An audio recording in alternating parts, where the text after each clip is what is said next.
Okay, this will supplement the discussion on building strong brands, and this is going to be part of the conversation that we have in TELUS Collaboration House very soon indeed. So obviously you've all read Cultivating Service Brand Equity, the article by Leonard Berry, one of my favorite articles of all time, and obviously we discussed it in the residency. So we're just going to talk a little bit more about what are the elements of building a strong brand and give some examples of our strong brands as well. We're also going to talk about the overview in terms of what are great brands, but also why are we building strong brands? And one of the main reasons is to create lifetime value of customers who stay with us for a long time, who spend increasing amounts of money with us, who are recommending us to other people, who are easier to serve because they know how we operate, and all the other great things that come from customers who stay with us, who like us for a while. And that's the ultimate goal of a strong brand, is to have an increasing amount of customers who are willing to stay with us into the future. We're going to talk a little bit about what are strong brands and what are weak brands, and just go through some examples. Characteristics of brands. What do great brands look like? Also talking about personality. One way to really think about a strong brand is that they have a strong personality, and I like to think about it in terms of a friend. If you have a friend who has a strong personality, what are the characteristics of that personality? And I think what we'll find is that the characteristics of people that we really like are characteristics of brands that we really like. So, for example, they are fun, they are reliable, they are responsive, they communicate with you at your level, right? They're meaningful to you, and that's the kind of brands that we like, and they're the kind of people that we like as well. Also, so let's start by talking about that. Great brands walk a strategic path. So it's all about strategy, having a right strategy and sticking to the strategy. And Mark Ritson, who's a very famous guru on branding, talks about that strong brands consider themselves different from the competition, and they articulate an explicit, meaningful manner that feeds their culture and their people. And so this really relates to what we talked about in the residency as well, the idea that it's not just about how you communicate with your customers, but also it has to resonate inside the organization as well. And the simple idea, right, is that they walk a strategic path, they take a particular route that other brands cannot match, because they've carved out a distinctive personality that is important to the customer, and no other companies can copy it. And again, I think the T-Mobile example of the Uncarrier company is a good example of that, right? You can't really have another brand that says they're Uncarrier-like. It's pretty hard for another company to copy that now. Obviously, the question we've had discussed in the forum is, can they sustain that? Is it authentic? But at least we could probably strongly argue that it's pretty hard for other competition to copy that. Also, do you think the TELUS brand walks a strategic path that others simply cannot match? Okay, that's a really important question for you to think about, and obviously based on our discussion on TELUS Collaboration House. So why is this changed, right? Why has this become more important? Why do we talk about this more than we've ever done? And I think something we really need to think about is that the future belongs to brands with a view, because of the way that we communicate now has changed dramatically. I mean, if you think about 20 years ago, how did brands used to communicate to their target audience? Mainly it was through traditional forms of advertising, but now with Twitter and Instagram and Facebook, there are so many different ways that we can create that conversation with a customer and share a particular point of view. And we've seen companies like Virgin and Apple and Dove They all try and capture our hearts and minds by making us part of a larger mission, something that's meaningful to our lives. And Ben and Jerry's is another great example of that. And I think we looked at Amazon; they're another great example of that. Air New Zealand were another great example of that. Costco. They are brands with something to say, right? And they play a major, important role in our lives, right? And the idea is that these brands express a sharp view of the world. They take a particular point of view, and they represent something that is meaningful to their target market. And again, think of the Dove campaign for Real Women. They're really trying to take a sharp view of the world, something that's meaningful to their target audience, and enabling them to stand out from the competition. When we look at the Dove case in 6 or 7 weeks, one of the questions we'll be asking is how authentic that sharp view of the world actually is. A really fun case study, I think, is the Innocent smoothie company in the UK, started by 3 Cambridge graduates who they were at a music festival in London, 1998, and they passed out free smoothies, and they asked people should they quit their jobs and start this company. And they had 2 containers in the music festival, yes and no, right? And basically at the end of the day, 95% of people threw their containers into the yes box because they loved the smoothie, right? They thought it was fresh, they thought it was tasty, it was full of original ingredients. But that was a very interesting way to kind of capture people's attention and to start really a brand that has a conversation with its customers. So the values of the Innocent brand are to be natural, entrepreneurial, generous, commercial, and responsible, and they build their brand around that. And they everything they do and how they communicate in the community and through advertising, social media, posters. They don't do any TV advertising. Represents that. So a couple of examples I have for you here. Is daring to be different in their advertising. So one of them says buy one of these, buy one of our smoothie drinks, and we'll plant one of these, right? So that's that role of being generous to the environment, and also a very interesting advertising saying if you want to make your own smoothie, this is how much it's going to cost you, right? You'll have to buy the ingredients for yourself. However, if you buy our smoothie, this is how much it will cost you because, economies of scale, right? We can save you money because of the way that we make it and how we can buy these ingredients at a cost that you simply can't get. So again, trying to do a little bit something different with their advertising as well. And again, look at how they advertise. Just everything they do represents the brand in something a little bit different. Again, the idea is they're carving out a distinctive personality, okay? Something that's different from the other brands out there and something that resonates with their target audience. So you see their ads, see their role in the community in terms of, how they represent the brand and also the cars that they drive as well. So that's an example of a brand that has a sharp view of the world and trying to carve out a distinctive personality. And again, trying to get you to really think about what this means from a Telos point of view.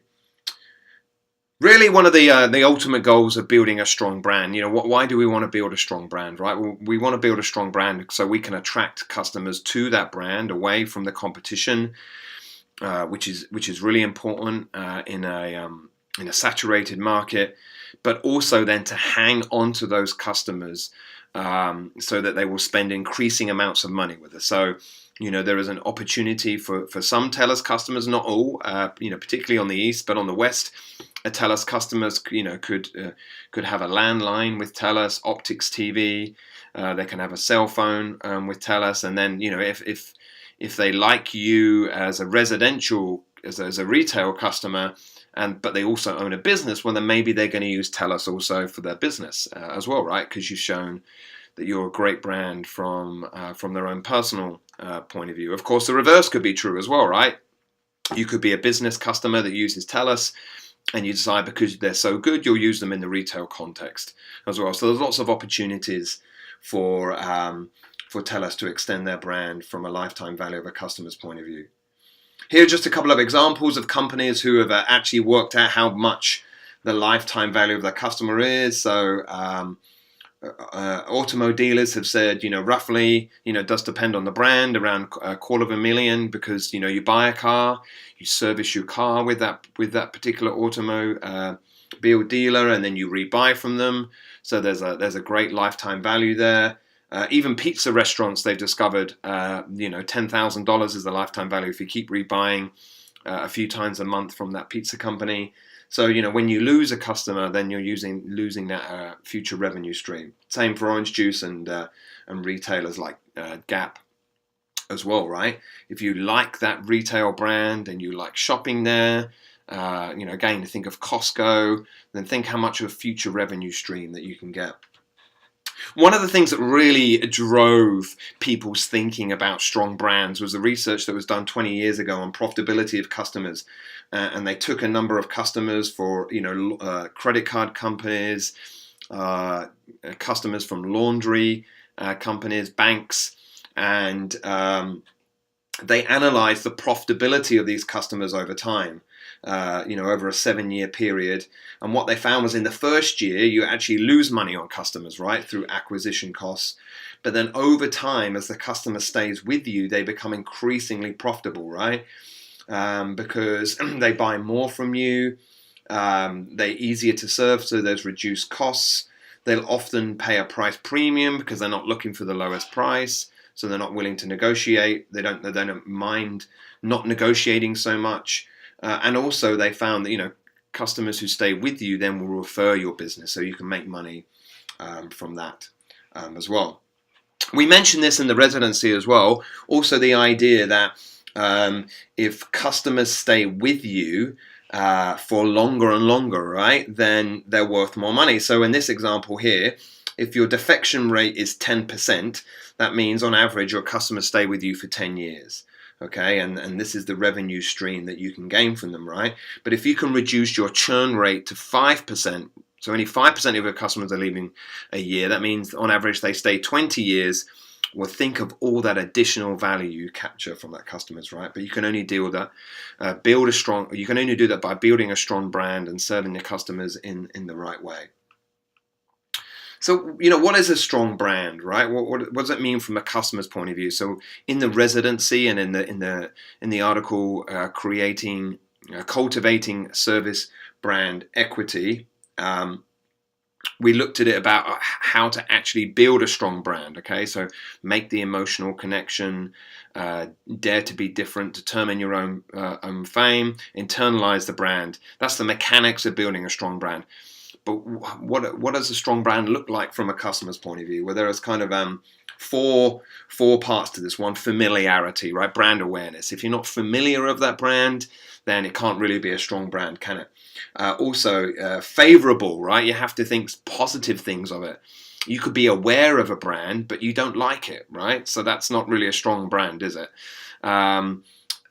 Secondly, strong, right? So even if you have favorable perceptions of the brand, they might be relatively weak perceptions. Yeah, they're pretty good. I kind of like them. I'll buy from them when they're convenient. But when you have a strong perception of a brand, that means you really like them, you trust them, you talk about them to other people as well, right? So there's a strength behind the brand as well as being favorable and familiar. And finally, unique. You can have someone who understands a brand. You can have someone who thinks they're favorable, and you might even have someone who thinks that they're a strong brand, but they still don't think they're really different from anyone else. Okay, because other brands have created strong brands, and your brand has very similar place. So in the next unit, we're really looking at positioning, right? Segmentation, targeting, and positioning. Positioning is critical. Can you differentiate your brand away from the competition, right? So it stands alone in its own place. So, what are strong brands? Starbucks, right? Even though we all know the Starbucks joke, Ha ha ha. The question is, are they strong? So I don't really like them, right? But not everyone has to like them, but they have a very loyal market following, right? People are aware of them. They generally have favorable perceptions of them. They're definitely a strong brand, and they're relatively unique. Okay, there's not really another coffee brand out there that's as big and has such a bigger role as Starbucks, right? So I think they're not a bad example, right? Rogers, they're a brand that people are aware of. So definitely high brand awareness. Do people have strong, favorable perceptions of them? Probably not, right? And so then what about Tellus, right? Where do they fit under strong and weak brands as well? I think a really fun example, if you want to, it's a little bit cheeky, but again, this is really just trying to give you an example of a brand that really tried to differentiate itself as a very famous example from the UK, Yorkie Bar. I've got a link there that you can click. Basically what they really try to differentiate themselves, basically saying, this is a chocolate bar for men only. Women cannot buy this bar, right? And they did something very cheeky where they gave out free samples in rail stations across the UK, but they refused to give them out to women, and they did some cheeky advertising by saying, women don't buy a Yorkie bar, save your money for driving lessons. And ding dong. Anyway, a little bit rude. And they did it they did it across a lot of magazines. But basically, their target market was mainly men anyway, right? So they're really trying to accentuate that point. Now, I'm not recommending this as a brand approach, but again, daring to be different for sure. And there we go. There's our service brand model that we've talked about endlessly. That's in your Cultivating Service Brand Equity article that hopefully you've all read. The idea, right? The idea behind this particular model here is that in a service context, most of the brand equity comes from the customer's experience with the brand, right? Which creates the brand meaning. Whereas in a product brand, most of the brand equity comes from brand awareness, which is how the company presents the brand. Okay, so very different in a service brand context. Whereas the company's presented brand in a service context has a relatively small impact on brand equity. Really what drives it is the customer's experience with the brand. And that's the thing that we must be most obsessed about as a marketer for Tellus. It is, what is the brand experience for the customer, right? And remember that doctor that I went out to dinner with that I mentioned in the discussion forum, his experience is that Tellus has really cleaned up its brand, right? And that has nothing to do with his perceptions of your company's presented brand, your advertising. That is entirely his experience as a retail customer and as a business customer as well, right? And there we go. This is how you actually create a strong brand, one that is favorable, one that is strong, one that is unique, one that people are aware of, right? It's by daring to be different, eternalizing the brand, creating emotional connection, and determining your own fame. Right, so there you go. This is a discussion for the Tellus Collaboration House. Is Tellus a strong brand? Is it distinctive from the other brands out there? What does Tellus need to do next? Should it carry on with its current approach, or should it change it? And there you go. You can hear some building going on in the background, which is perfect timing because I'm done. Ding dong. Thank you very much indeed.